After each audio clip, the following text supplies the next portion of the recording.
ದೇಶ ಮತ್ತೊಂದು ಮಹಾ ಚುನಾವಣೆಗೆ ಸಜ್ಜಾಗ್ತಾ ಇದೆ. ಅಭ್ಯರ್ಥಿ ಹಾಗೂ ಮತದಾರ ಕೂಡ ಆ ಒಂದು ನಿರ್ಣಾಯಕ ದಿನಕ್ಕೋಸ್ಕರ ಸಿದ್ಧರಾಗ್ತಾ ಇದ್ದಾರೆ. ಹಾಗಾದರೆ ದೇಶದಲ್ಲಿ ಚುನಾವಣಾ ಹವಾ ಹೇಗಿದೆ? ಜನರ ಮನಸ್ಸಿನಲ್ಲೇನಿದೆ? ದೇಶದ ಪ್ರತಿಷ್ಠಿತ ಲೋಕಸಭಾ ಕ್ಷೇತ್ರಗಳ ನಾಡಿ ಮಿಡಿತವನ್ನು ಅರಿಯುವಂಥ ರೋಚಕ ಕಾರ್ಯಕ್ರಮ TV9 ಭಾರತ್ ಯಾತ್ರೆಗೆ ಸ್ವಾಗತ. ನಾನು ಪ್ರಮೋದ್. ಏಷ್ಯಾದ ಅತಿದೊಡ್ಡ ಮುಳುಗಡೆ ನಗರ ಅಂದರೆ ಅದು ಬಾಗಲಕೋಟೆ. ಬಾಗಲಕೋಟೆ ಜಿಲ್ಲೆಗೆ ತನ್ನದೇ ಆದಂಥ ಇತಿಹಾಸ ಕೂಡ ಇದೆ, ತನ್ನದೇ ಆದಂಥ ಸಮಸ್ಯೆ ಕೂಡ ಇದೆ. ಆದರೆ ಈ ಸಮಸ್ಯೆಗಳು ಸಮಸ್ಯೆಯಾಗಿಯೇ ಉಳಿದಿವೆ. ಕಳೆದ 3 ಅವಧಿಗೆ ಈ ಕ್ಷೇತ್ರವನ್ನು BJPಯ PC ಗದ್ದಿಗೌಡರು ಪ್ರತಿನಿಧಿಸಿದರು. ಈ ಬಾರಿ ಕೂಡ BJPಯಿಂದ PC ಗದ್ದಿಗೌಡರು ಕಣಕ್ಕಿಳಿದಿದ್ರೆ ಕಾಂಗ್ರೆಸ್ನಿಂದ ವೀಣಾ ಕಾಶಪ್ಪನವರ ಸ್ಪರ್ಧೆ ಸಹಜವಾಗಿಯೇ ಚುನಾವಣಾ ರಣಕಣವನ್ನು ಇನ್ನಷ್ಟು ರಂಗೇರಿಸಿದೆ. ಇಲ್ಲಿ ಅತ್ಯಂತ ಪ್ರಮುಖವಾಗಿ ಜಾತಿ ವಿಚಾರ, ಸ್ಥಳೀಯ ವಿಚಾರ ಹಾಗೂ ದೇಶದ ವಿಚಾರಗಳು ಮಹತ್ವವನ್ನು ಪಡೆದುಕೊಂಡಿವೆ. ಹಾಗಾದರೆ ಬಾಗಲಕೋಟೆ ಜಿಲ್ಲೆ ಅಥವಾ ಬಾಗಲಕೋಟೆ ಲೋಕಸಭಾ ಕ್ಷೇತ್ರದಲ್ಲಿ ಸ್ಥಿತಿಗತಿ ಹೇಗಿದೆ? ಮೊದಲಿಗೆ ನೋಡೋಣ ಬನ್ನಿ.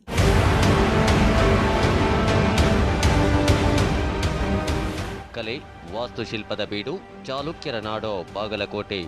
ಈ ಜಿಲ್ಲೆ ಘಟಪ್ರಭಾ, ಮಲಪ್ರಭಾ ಹಾಗೂ ಕೃಷ್ಣಾ ನದಿಗಳ ತ್ರಿವೇಣಿ ಸಂಗಮ. ಅಣ್ಣ ಬಸವಣ್ಣರ ಐಕ್ಯ ಮಂಟಪ ಕೂಡ ಇದೇ ಜಿಲ್ಲೆಯ ಕೂಡಲ ಸಂಗಮದಲ್ಲಿದೆ. ಆಲಮಟ್ಟಿ ಹಿನ್ನೀರಿನಿಂದಾಗಿ ಮುಳುಗಡೆಯಾಗಿ ಮನೆ ಮಠ ಕಳೆದುಕೊಂಡ ಸಂತ್ರಸ್ತರ ಜಿಲ್ಲೆ ಎಂಬ ಹಣೆಪಟ್ಟಿ ಹೊಂದಿದೆ. ಕೇವಲ ಶಿಲ್ಪಕಲೆಗಳಿಗೆ, ಆಚಾರ ವಿಚಾರಗಳಿಗಷ್ಟೇ ಬಾಗಲಕೋಟೆ ಹೆಸರುವಾಸಿಯಾಗಿಲ್ಲ, ರಾಜಕೀಯ ವಿಚಾರಗಳಿಂದಲೂ ಈ ಕ್ಷೇತ್ರ ಗಮನ ಸೆಳೆದಿದೆ. ಈ ಹಿಂದೆ ಕಾಂಗ್ರೆಸ್ ಪಕ್ಷದ ಭದ್ರಕೋಟೆ ಎನಿಸಿಕೊಂಡಿದ್ದ ಈ ಜಿಲ್ಲೆ ಈಗ BJPಯ ಭದ್ರಕೋಟೆಯಾಗಿದೆ.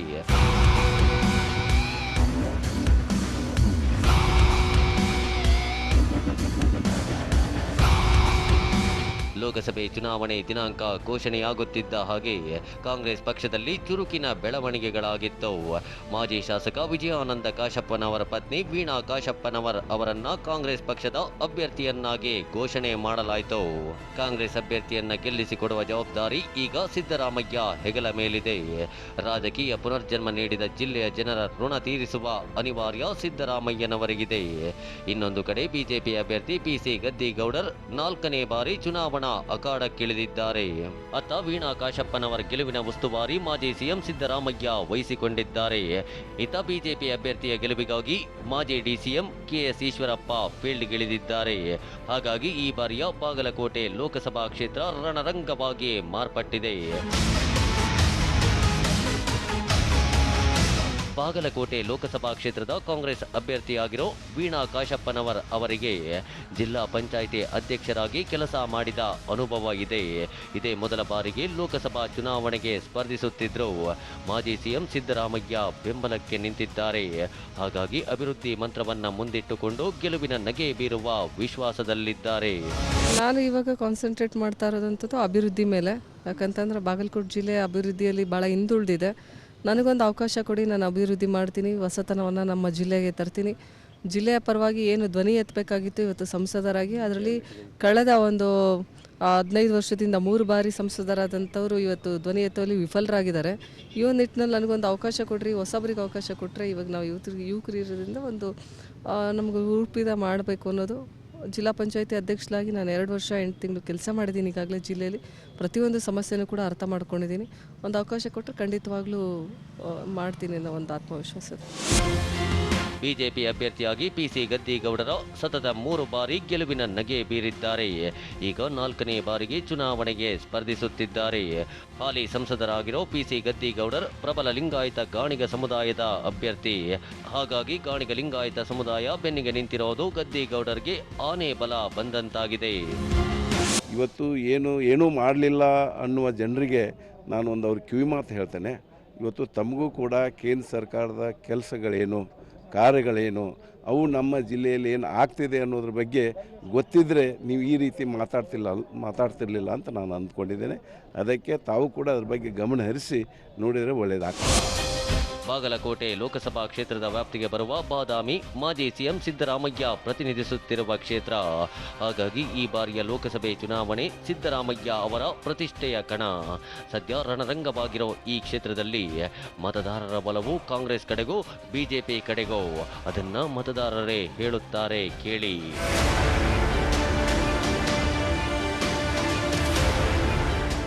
ನಾನೀಗ ಬಾಗಲಕೋಟೆ ಲೋಕಸಭಾ ಕ್ಷೇತ್ರದ ಬಾದಾಮಿ ಮತಕ್ಷೇತ್ರದಲ್ಲಿದ್ದೀನಿ. ನಮ್ಮ ಜೊತೆ ಮಾತನಾಡೋದಕ್ಕೆ ಬಾದಾಮಿಯ ನಿವಾಸಿಗಳು ಜಾಯ್ನ್ ಆಗ್ತಾ ಇದ್ದಾರೆ, ಈ ಭಾಗದ ಹೋರಾಟ ಸಮಿತಿಯ ಸದಸ್ಯರೆಲ್ಲರೂ ಕೂಡ ಜಾಯ್ನ್ ಆಗ್ತಾರೆ. ಎಲ್ಲರ ಜೊತೆ ಮಾತಾಡೋಣ. ಪ್ರಮುಖವಾಗಿ ಈ ಬಾರಿ ಬಾದಾಮಿಯಲ್ಲಿ ಯಾರನ್ನ ಆಯ್ಕೆ ಮಾಡ್ತಾರೆ, ಇದು ಬಂದಿರುವಂಥ ಪ್ರಶ್ನೆ.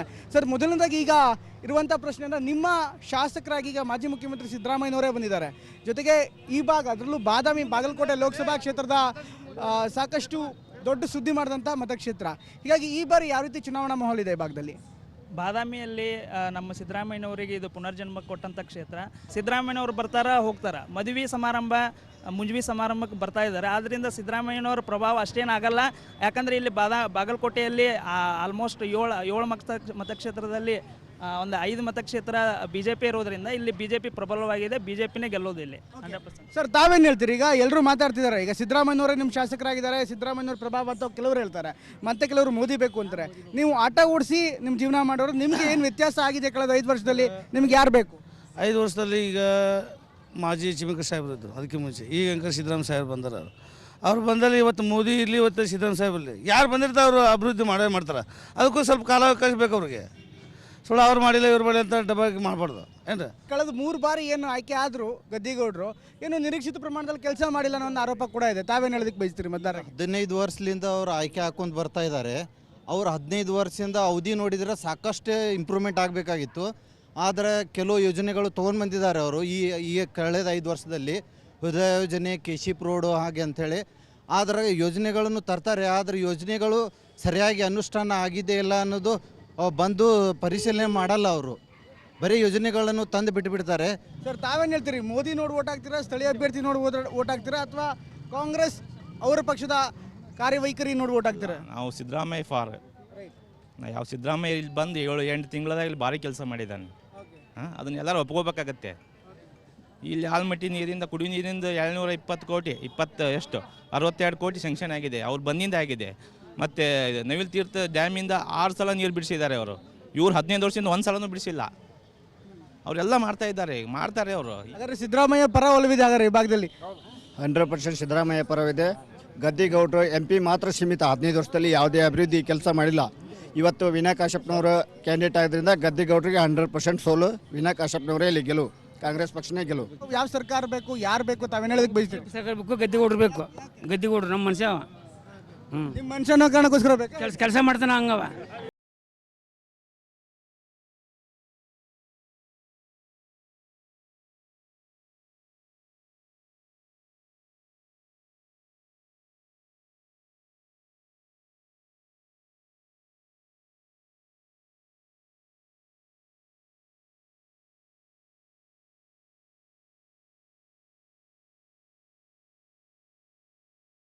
ಹೇಳ್ತಾರೆ. ಬಾಗಲಕೋಟೆ ಲೋಕಸಭಾ ಕ್ಷೇತ್ರದಲ್ಲಿ ಚುನಾವಣಾ ಮಾಹೋಲ್ ಹೇಗಿದೆ, ಚುನಾವಣಾ ಹವಾ ಹೇಗಿದೆ, ಇದ್ರ ಬಗ್ಗೆ ಕೂಡ ಮಾತಾಡೋಣ. ಮೊದಲನೇದಾಗಿ ಮೆಹಬೂಬ್ ಜೊತೆ ಮಾತಾಡೋಣ. ಮೆಹಬೂಬ್, ಹೇಗೆ ಅನಿಸ್ತಾ ಇದ್ರಿ? ಮತ್ತೆ ಚುನಾವಣೆ ಬಂತು, ಈಗ ನಿಮ್ಮ ಬಂಡಿಯೇನೋ ನಿಮ್ಮ ಟಾಂಗೇನೋ ಸಾಕ್ತಾ ಇದೆ. ಈ ಬಾರಿ ಚುನಾವಣೆಯಲ್ಲಿ ಯಾವ ರೀತಿ ಹವಾ ಇದೆ ಈ ಭಾಗದಲ್ಲಿ? ನಮ್ಗೆ ನೋಡಿ ಸರ್ ಕಾಂಗ್ರೆಸ್ ಅನ್ನಿಸ್ತಾಕತ್ತೈತಿ. ಓಕೆ, ಯಾಕೆ ಕಾಂಗ್ರೆಸ್ ರೀ? ಹೇಗೆ ಅನಿಸ್ತತೆ? ಮೊದಲಿಂದ ಕಾಂಗ್ರೆಸ್ ಐತ್ರಿ ನಮ್ದು. ಅದು ಬರಲಿ ಬಿಡಲಿ ರೀ, ನಮ್ಮ ಓಟ್ ಕಾಂಗ್ರೆಸ್ಗೆ ರೀ. ರೈಟ್, ಈಗ ನಮ್ಮ ಜೊತೆ ಪ್ರಯಾಣಿಕರು ಕೂಡ, ಟಾಂಗಾದ ಪ್ರಯಾಣಿಕರು ಕೂಡ ಜಾಯ್ನ್ ಆಗ್ತಿದ್ದಾರೆ. ಅವ್ರ ಜೊತೆ ಮಾತಾಡೋಣ. ಶ್ರೀನಾಥ್ ಅವರೇ, ನೀವು ಸಾಕಷ್ಟು ವರ್ಷಗಳಿಂದ ಇಲ್ಲೇ ಇದ್ದೀರಿ, ಬಾಗಲಕೋಟೆ ನಗರ ನೋಡಿದ್ದೀರಿ. ಬಾಗಲಕೋಟೆ ಅಲಮಟ್ಟಿ ಆದಾಗಿಂದ ಹಿನ್ನೀರು ನಿಮಗೆ ಅಲಮಟ್ಟಿ ಬೇರೆಯವ್ರಿಗೆ ಅನ್ನೋ ಮಾತು ಕೂಡ ಇದೆ. ಇಷ್ಟು ವರ್ಷ ಆಯಿತು, 3-4 ಬಾರಿ ನಿಮ್ಮ ಸಂಸದರು ಇದ್ದಾರೆ ಈ ಭಾಗದ ಹಾಲಿ ಸಂಸದರು. ಇದ್ರ ಜೊತೆಗೆ ಪ್ರತಿ ಬಾರಿ ಚುನಾವಣೆ ಬರ್ತವೆ, ಭರವಸೆಗಳು ಕೊಡ್ತಾರೆ. ಬಟ್ ಭರವಸೆ ಈಡೇರುತ್ತೆ, ಏನು ಅನ್ಸುತ್ತೆ ಈ ಬಾರಿ? ಈಗ ಕಳೆದ ಸುಮಾರು 5 ವರ್ಷ ಹಿಂದ್ಗಡೆ ಕಾಂಗ್ರೆಸ್ ಸರ್ಕಾರ ಇತ್ತು. ಈ ಬಾಗಲಕೋಟೆ ಹಿನ್ನೆಲೆ ಬರ್ತಕ್ಕಂಥ ಮುಳುಗಡೆ ಪ್ರದೇಶಕ್ಕೆ ಸಂತ್ರಸ್ತರಿಗೆ ಆಗಲಿ ಯಾರಿಗೇ ಆಗಲಿ ಒಂದು ಚೂರು ಯಾವುದೇ ಥರದ್ದು ನಮಗೆ ಸಹಾಯ ಮಾಡಿಲ್ಲ ಈ ಸರ್ಕಾರದಿಂದ. ಇವತ್ತು ಇನ್ನೂವರೆಗಾದರೂ ನಮಗೆ ಮುಳುಗಡೆಯಲ್ಲಿ ನಾವು ಎಲ್ಲ ಮುಳುಗಡೆ ಇರೋವಂಥ ಜನರಿಗೆಲ್ಲ ನಾವು ಅಲ್ಲಿಂದ ಶಿಫ್ಟ್ ಮಾಡ್ತೀವಿ, ಅದು ಮಾಡ್ತೀವಿ, ಇದು ಮಾಡ್ತೀವಿ ಅಂತ ಹೇಳ್ತಾ ಇದ್ದಾರೆ. ಇನ್ನೂ ಒಂದು ಜನಕ್ಕೆ ದುಡ್ಡೇ ಕೊಟ್ಟಿಲ್ಲ, ಪ್ಲಾಟ್ ಕೊಟ್ಟಿಲ್ಲ, ಏನು ಸರಿಯಾಗಿ ಏನೂ ಕೆಲಸನೇ ಮಾಡ್ತಾ ಇಲ್ಲ. ಬಟ್ ಗದ್ದಿಗೌಡ್ರ ಮೇಲೆ ಇರುವಂಥ ಆರೋಪ ಹೇಳ್ತೀರಿ, ಅವ್ರು ಏನು ಮಾಡಿದ್ರು ಸಿಗಲ್ಲ, ಕೆಲಸ ಮಾಡಲ್ಲ. ಈ ಸರಿ ಆಯಿತು, ವರ್ಷಗಟ್ಟಲೆ ಆಯಿತು, ಆದರೆ ವರ್ಷ ಆದ್ರೂ 3 ಟರ್ಮ್ ಆದ್ರೂ ಒಂದು ಉದ್ಯೋಗ ತರೋಕ್ಕಾಗಲಿಲ್ಲ, ಫ್ಯಾಕ್ಟ್ರಿ ತರೋಕ್ಕಾಗಿಲ್ಲ ಅನ್ನೋ ಆರೋಪ ಇದೆ. ಹೋದ ಸಾರಿ ಇಲ್ಲಿ ಲೋಕಲ್ MLA ಕಾಂಗ್ರೆಸ್ ಇತ್ತು ಸರ್, ಅವರು BJP ಇದ್ದರು. ಅವ್ರಿಗೆ ಹೊಂದಾಣಿಕೆ ಆಗಲಿಲ್ಲ, ಹೀಗಾಗಿ ಕೆಲಸಗಳು ಆಗಲಿಲ್ಲ. ಈ ಸಾರಿ BJPಯಲ್ಲಿ ಚರಂತಿ ಮಠವ್ರು ಬಂದಿದ್ದಾರೆ, ಅವ್ರು ಕೆಲಸ ತೊಗೊಳ್ತಾರೆ. BJPಗೆ ಗದ್ದಿಗೌಡರು, ಇಲ್ಲಿ BJP ಬಂದರೆ, 2 ಕಡೆ BJP ಬಂದರೆ ಕೆಲಸಗಳು ಸರಿಯಾಗಿ ಆಗ್ತವೆ ಅಷ್ಟೇ.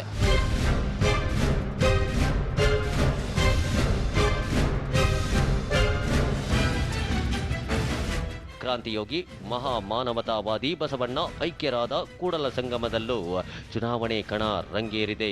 ಇಲ್ಲಿನ ಜನರು ಕಾಂಗ್ರೆಸ್ ಪರವಾಗಿದ್ದಾರಾ, ಬಿಜೆಪಿ ಪರವಾಗಿದ್ದಾರಾ ಅವರೇ ಹೇಳ್ತಾರೆ.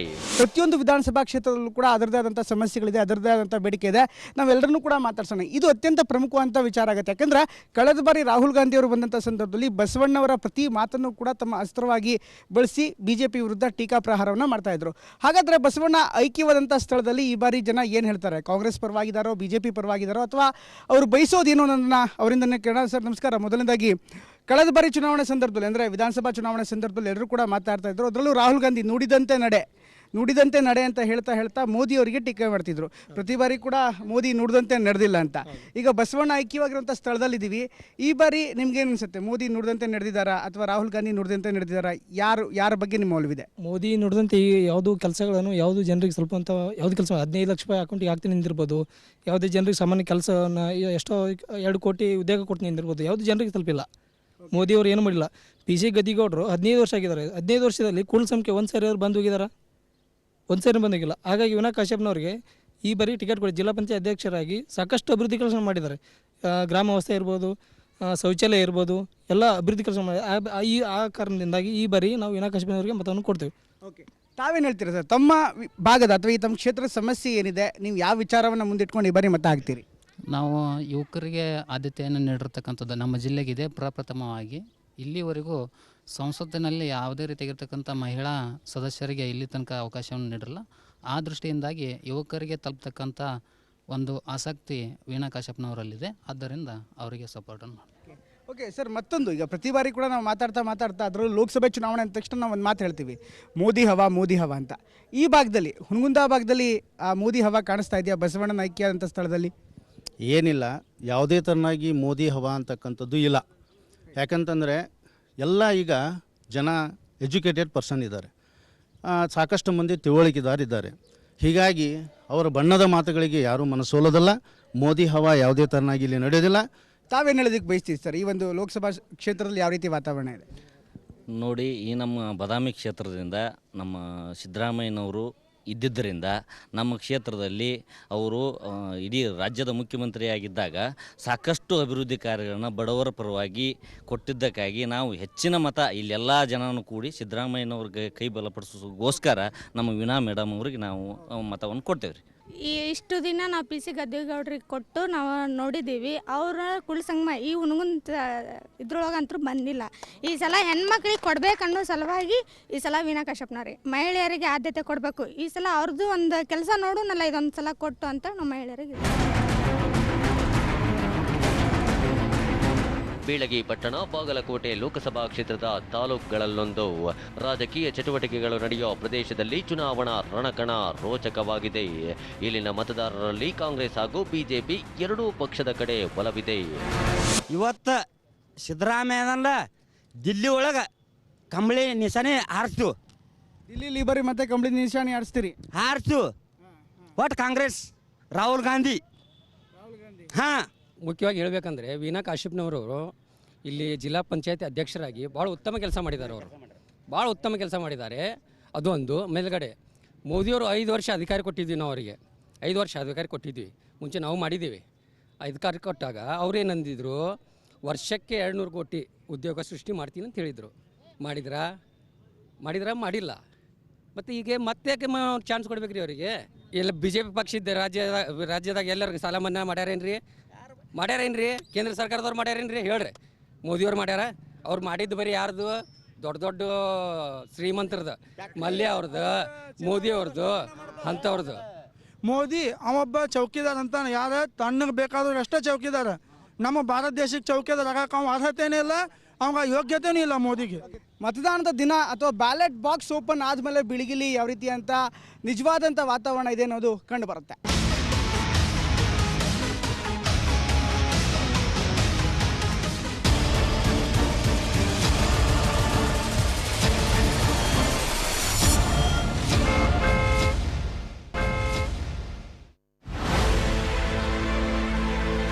ಬಾಗಲಕೋಟೆ ಲೋಕಸಭಾ ಕ್ಷೇತ್ರದ ಚುನಾವಣೆ ರಾಜ್ಯದ ಗಮನ ಸೆಳೆಯೋಕೆ ಕಾರಣ ಮಾಜಿ ಸಿಎಂ ಸಿದ್ದರಾಮಯ್ಯ. ಕಾಂಗ್ರೆಸ್ ಅಭ್ಯರ್ಥಿ ವೀಣಾ ಕಾಶಪ್ಪನವರ ಗೆಲುವಿಗಾಗಿ ರಣತಂತ್ರ ರೂಪಿಸುತ್ತಿದ್ದಾರೆ. ಇನ್ನೊಂದು ಕಡೆ 4ನೇ ಬಾರಿ ಗೆಲುವಿಗಾಗಿ ಬಿಜೆಪಿ ಅಭ್ಯರ್ಥಿ ಪಿಸಿ ಗದ್ದಿಗೌಡರ್ ಸಮರ ಸಾರಿದ್ದಾರೆ. ಆದರೆ ಬಾಗಲಕೋಟೆ ವ್ಯಾಪ್ತಿಗೆ ಬರುವ ಜಮಖಂಡಿಯಲ್ಲಿ ಮತದಾರರ ನಾಡಿ ಮಿಡಿತ ವಿಭಿನ್ನವಾಗಿದೆ. ಬಾಗಲಕೋಟೆ ಲೋಕಸಭಾ ಕ್ಷೇತ್ರದ ಜಮಖಂಡಿ ಕೂಡ ಅತ್ಯಂತ ಪ್ರಮುಖ ಕ್ಷೇತ್ರಗಳಲ್ಲಿ ಒಂದು. ನಾನೀಗ ಈ ಒಂದು ಬಸವೇಶ್ವರ ಸರ್ಕಲ್ನಲ್ಲಿದ್ದೀನಿ. ಬಸವೇಶ್ವರ ಸರ್ಕಲ್ ಅಂದರೆ ಸಾಕಷ್ಟು ಪ್ರಮುಖವಾದಂಥ ಏರಿಯಾಗಳಲ್ಲಿ ಒಂದು. ಈಗ ಸಾಕಷ್ಟು ಜನರು ಸೇರಿದ್ದಾರೆ, ಅವ್ರ ಜೊತೆ ಕೂಡ ಮಾತಾಡೋಣ. ಈ ಬಾರಿ ಚುನಾವಣಾ ಹವಾ ಹೇಗಿದೆ ಅಂತ. ಈ ಸಲ ಗದ್ದಿಗೌಡರದ. ಯಾಕೆ ಗದ್ದಿಗೌಡ್ರಿ ಏನು ಕೆಲಸ ಮಾಡ್ಯಾರ ಅವ್ರು? ಕೆಲಸ ಮಾಡ್ಯಾರ ಸರ್. ಕೆಲಸ ಇಲ್ಲ ಅನ್ನೋಂಗಿಲ್ಲ ರೀ, ಎಲ್ಲ ಕೆಲಸ ಆಗ್ಯಾವ್ರಿ ಸರ್. ಹಳ್ಳಿ ಒಳಗೂ ಆಗ್ಯಾವ್ರಿ, ಹಾಂ ರೀ, ಸಿಟಿ ಒಳಗೂ ಆಗ್ಯಾವ್ರಿ. ತಾವೇನು ಹೇಳ್ತೀರಿ ಸರ್, ಈ ಬಾರಿ ಯಾವ ಮಾಹೋಲ್ ಇದೆ? ಈಗ ಮೋದಿ ಹವಾ ಅಂತ ಒಬ್ಬರು ಮಾತಾಡ್ತಾರಲ್ರಿ ನಿಮ್ಮ ಕಡೆ, ಮೋದಿ ಹವಾ ಅಂತ. ಮೋದಿ ಅಲ್ಲೇನೂ ಇದೆ, ಮತ್ತು ಗದ್ದಿಗೌಡ್ರ ಹವಾನೂ ಇದೆ. ಗದ್ದಿಗೌಡರು ಎಲ್ಲ ಸೌಕರ್ಯ ಮಾಡಿಕೊಟ್ರೆ ಬಾಗಲಕೋಟೆ ಜಿಲ್ಲೆ ಒಳಗೆ ಎಲ್ಲ ಮಾಡ್ಯಾರ ಕೆಲಸ. ಮೋದಿಯವ್ರು ಬಂದಿಂದ ಸ್ವಲ್ಪ ಅವ್ರು ಇದ್ರಲ್ಲಿ ಮಾಡಿಂದ ಚಲೋ ಆಗೈತೆ ಅಲ್ಲಿ. ಇವರು ಕಾಂಗ್ರೆಸ್ ಸರ್ಕಾರ 60 ವರ್ಷ ಆದರೂ ಏನೂ ಮಾಡಿದ್ದಿಲ್ಲ ಅವರು. ಮೋದಿಯವ್ರು ಬಂದಿಂದ ಇಷ್ಟೆಲ್ಲ ಇಂಪ್ರೂವ್ಮೆಂಟ್ ಆಗೈತೆ ದೇಶಕ್ಕೆ. 4ನೇ ಸ್ಥಾನದಾಗ ಬಂದು ನಿಂತಿದೆ ದೇಶ. ಕಳೆದ 3 ಬಾರಿ 15 ವರ್ಷಗಳ ಕಾಲ ಸನ್ಮಾನ್ಯ ಗದ್ದಿಗೌಡರು ಸಂಸದರಾಗಿ ಆಯ್ಕೆಯಾಗಿದ್ದಾರೆ. ಇಲ್ಲಿ ಮೋದಿ ಹೆಸರಿನ ಮೇಲೆ ತಾವನ್ನ ಚುನಾವಣೆಗೆ ಮಾಡೋಕ್ಕಿಂತ ಅಥವಾ ತಾವು ಅದನ್ನು ಅಭಿವೃದ್ಧಿ ಮಾಡೋ ವಿಚಾರ ಹೋದರೆ ಅದರಲ್ಲಿ ವಿಫಲವಾಗಿದೆ ಅಂತ ಹೇಳ್ತೀನಿ. ತಾವೇನು ಸಂಸದರಾಗಿ ತಮ್ಮ ಅಧಿಕಾರಾವಧಿಯೊಳಗೆ ತಾವೇನು ಕೆಲಸ ಮಾಡಿದಂತಕ್ಕಂಥದ್ದು ಜನರ ಮುಂದೆ ಇಟ್ಟಿರ್ತಕ್ಕಂಥದ್ದಿದೆ. ಅವರ ಕಾರ್ಯ ಕೆಲಸ ಸಂಪೂರ್ಣ ವಿಫಲ ಇದೆ. ಅಧೋಗತಿಗೆ ಇಳಿದಂಥ ಭಾರತವನ್ನು 60 ವರ್ಷದೊಳಗೆ ಸುಸ್ತೊಳಗೆ ತಂದದ್ದು ಕಾಂಗ್ರೆಸ್ ಗೌರ್ಮೆಂಟ್. ಈಗ ಬಿಜೆಪಿ ಅವ್ರು ಹೇಳ್ತಾರೆ 30 ವರ್ಷದಿಂದ 1 ರ್ಯಾಂಕ್ 1 ಪೆನ್ಷನ್ ಎಲ್ಲೋ ಬಿದ್ದಿತ್ತು, ಅದನ್ನು ನಾವೇ ಮಾಡಿದ್ವಿ. ಕಾಂಗ್ರೆಸ್ ಗೌರ್ಮೆಂಟ್ ಅದನ್ನ ಅನುದಾನಕ್ಕೆ ತಂದಿದ್ದು, ಅದನ್ನು ಮಾಡಿದ್ದು ಕಾಂಗ್ರೆಸ್ ಗೌರ್ಮೆಂಟ್, ಕೊಟ್ಟದ್ದು BJP ಸರ್ಕಾರ. ತಾವೇನು ಹೇಳ್ತೀರಿ? ನಾನು ಅಡ್ಯಪ್ಪ ಚಲವಾದಿ ಮುಗುಳಾಳಿ ಅಂತೇಳಿ ಊರು ಮುಗುಳಾಳಿ ಸರ. ದೇವರಾಜ್ ಪಾಟೀಲ್ ಅಂತಕ ನಾನು ಅಡ್ಮಿಟ್ ಮಾಡಿ ನಿಮ್ಮ ಮೊಮ್ಮಗನ್ನ. ಅವ್ರು ಏನು ಹೇಳ್ತಾರೆ ಸರ್ಕಾರದವ್ರಿಗೆ ಸರ, ಸರ್ಕಾರ ದವಾಖಾನೆಗೆ ನಿನಗೆಲ್ಲ ಫೆಸಿಲಿಟಿ ಐತಿ, ನೀವು ದಯವಿಟ್ಟು ಹೋಗ್ರಿ ಅಂತ ಹೇಳಿ ಸರ್.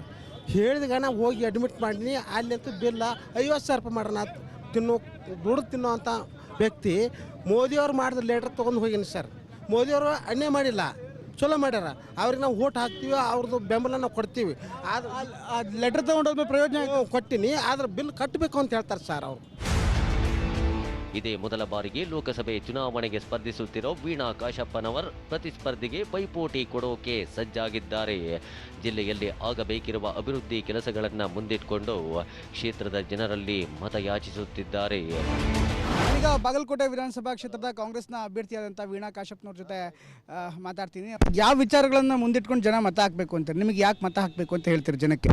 ಸಾಕಷ್ಟು ಜಿಲ್ಲೆಯಲ್ಲಿ ಸಮಸ್ಯೆಗಳು ಸಮಸ್ಯೆಯಾಗೆ ಉಳಿದಿದೆ, ಪ್ರಶ್ನೆಯಾಗೆ ಉಳಿದಿದ್ದಾವೆ. ಯಾವುದಕ್ಕೂ ಕೂಡ ಉತ್ತರ ಸಿಕ್ಕಿಲ್ಲ. ಇವತ್ತು ಬರೀ ಪ್ರಶ್ನೆಯಾಗೆ ಉಳಿದಿರುವ ನಿಟ್ಟಿನಲ್ಲಿ ಇವತ್ತು ಜಿಲ್ಲೆಯಲ್ಲಿ ಒಂದು ಬಾಗಲಕೋಟೆ ಮುಳುಗಡೆಯ ವಿಷಯವಾಗಿರ್ಬೋದು, ನೇಕಾರಿಕೆ ಸಮಸ್ಯೆ ಒಂದು ವಿಷಯವಾಗಿರ್ಬೋದು, ಜಿಲ್ಲೆಯಲ್ಲಿ ಒಂದು ಕೃಷಿಗೆ ಸಂಬಂಧಪಟ್ಟಂಥ ವಿಚಾರ ಆಗಿರ್ಬೋದು, ಜಿಲ್ಲೆಯಲ್ಲಿ ಸಮರ್ಪಕವಾಗಿ ವಸತಿ ಒಂದು ಯೋಜನೆಯನ್ನು ಕಲ್ಪಿಸಿಕೊಡಲಿ ಆಗಿರ್ಬೋದು, ಜೊತೆಗೆ ಒಂದು ವಿದ್ಯಾರ್ಥಿಗಳಿಗೆ ಹಾಗೂ ಯುವಕರಿಗೆ ಸರಿಯಾದ ಸೌಲಭ್ಯಗಳನ್ನು ನೀಡಿಲ್ಲ. ಮಹಿಳೆಯರಿಗೋಸ್ಕರ ಆರ್ಥಿಕ ಪರಿಸ್ಥಿತಿಯನ್ನು ಸಬಲಗೊಳಿಸೋದಕ್ಕೂ ಕೂಡ ಏನೂ ಮಾಡಿಲ್ಲ. ಒಟ್ಟು ಜಿಲ್ಲೆಯಲ್ಲಿ ಶೂನ್ಯ ಅಂತ ಹೇಳ್ಬೋದು. ಇವತ್ತು ಅಭಿವೃದ್ಧಿ ನೋಡಿದ್ರೆ ನೀವು ಶೂನ್ಯ ಅಂತ ಹೇಳ್ಬೋದು. ಬಾಗಲಕೋಟೆ ಲೋಕಸಭಾ ಕ್ಷೇತ್ರದಿಂದಲೇ 3 ಬಾರಿ ಸ್ಪರ್ಧಿಸಿ ಗೆದ್ದಿರೋ ಪಿಸಿ ಗದ್ದಿಗೌಡರ್ 4ನೇ ಗೆಲುವಿಗಾಗಿ ರಣತಂತ್ರ ರೂಪಿಸಿದ್ದಾರೆ. ಸನ್ಮಾನ್ಯ ನರೇಂದ್ರ ಮೋದಿರವರನ್ನು ಮತ್ತೊಮ್ಮೆ ಪ್ರಧಾನಮಂತ್ರಿ ಮಾಡಬೇಕನ್ನುವ ಸದುದ್ದೇಶದಿಂದ ಇವತ್ತು ನಮಗೆ ಸಂಪೂರ್ಣವಾದ ಬೆಂಬಲ ಕೊಟ್ಟು ಹೆಚ್ಚಿನ ಒಂದು ಮತಗಳಿಂದ ಆರಿಸಿ ತರ್ತಾರೆ ಅನ್ನೋದು ವಿಶ್ವಾಸ ನನಗಿದೆ. ಈ ಒಂದು ಚುನಾವಣೆಯಲ್ಲಿ ಅವರ ಒಂದು ಯಾವುದೇ ತಂತ್ರ ನಡೆಯೋದಿಲ್ಲ. ನಾನು ಕೂಡ ಸನ್ಮಾನ್ಯ ಸಿದ್ದರಾಮಯ್ಯನವ್ರ ಜೊತೆ ರಾಜಕಾರಣ ಮಾಡಿದ್ದೇನೆ, ನನಗೂ ಕೂಡ ಅವ್ರ ಶಕ್ತಿ ಗೊತ್ತಿದೆ. ಬಾಗಲಕೋಟೆ ಲೋಕಸಭಾ ಕ್ಷೇತ್ರದಲ್ಲಿ ಬಿಜೆಪಿ ಪ್ರಾಬಲ್ಯ ಜೋರಾಗಿದೆ. 3 ಬಾರಿ ಬಾಗಲಕೋಟೆ ಸಂಸದರಾಗಿ ಆಯ್ಕೆಯಾದ ಪಿಸಿ ಗದ್ದಿಗೌಡರ್ ನಿರೀಕ್ಷಿತ ಅಭಿವೃದ್ಧಿ ಮಾಡಿಲ್ಲ ಎಂಬ ಕೂಗು ಕೇಳಿ ಬರುತ್ತಿದೆ. ಇತ್ತ ಕಾಂಗ್ರೆಸ್ ಪಕ್ಷದಲ್ಲಿ ಜಿಲ್ಲೆಯ ನಾಯಕರ ಮಧ್ಯೆ ಇರುವ ಆಂತರಿಕ ಕಚ್ಚಾಟ ಬಿಜೆಪಿ ಅಭ್ಯರ್ಥಿಯ ಗೆಲುವಿಗೆ ಮುಳುವಾಗೋ ಸಾಧ್ಯತೆ ಇದೆ. ಆದರೆ ಮಾಜಿ ಸಿಎಂ ಸಿದ್ದರಾಮಯ್ಯ ತಾವೇ ಖುದ್ದಾಗಿ ಮೈತ್ರಿ ಅಭ್ಯರ್ಥಿಯನ್ನ ಗೆಲ್ಲಿಸುವ ಉಮೇದಿನಲ್ಲಿರೋದ್ರಿಂದ ಬಾಗಲಕೋಟೆ ಕ್ಷೇತ್ರ ರಾಜ್ಯದ ಗಮನ ಸೆಳೆದಿರೋದಂತೂ ನಿಜ. ಅಭ್ಯರ್ಥಿಗಳು ಹೊಸ ಭರವಸೆಯನ್ನು ಜನಕ್ಕೆ ನೀಡ್ತಾನೆ ಇದ್ದಾರೆ. ಆದರೆ ಜನರು ಮಾತ್ರ ಅವ್ರದ್ದೇ ಲೆಕ್ಕಾಚಾರವನ್ನು ಹಾಕ್ತಾ ಇದ್ದಾರೆ. ಇದು ಬಾಗಲಕೋಟೆ ಲೋಕಸಭಾ ಕ್ಷೇತ್ರದ ಸ್ಥಿತಿಗತಿ. ನಾಳೆ ಮತ್ತೊಂದು ಲೋಕಸಭಾ ಕ್ಷೇತ್ರದ ಸಂಪೂರ್ಣ ವಿವರವನ್ನು ಹೊತ್ತು ನಿಮ್ಮ ಮುಂದೆ ಬರ್ತೀವಿ. ನಿರಂತರ ಸುದ್ದಿಗಾಗಿ ನೋಡ್ತಾ ಇರಿ TV9.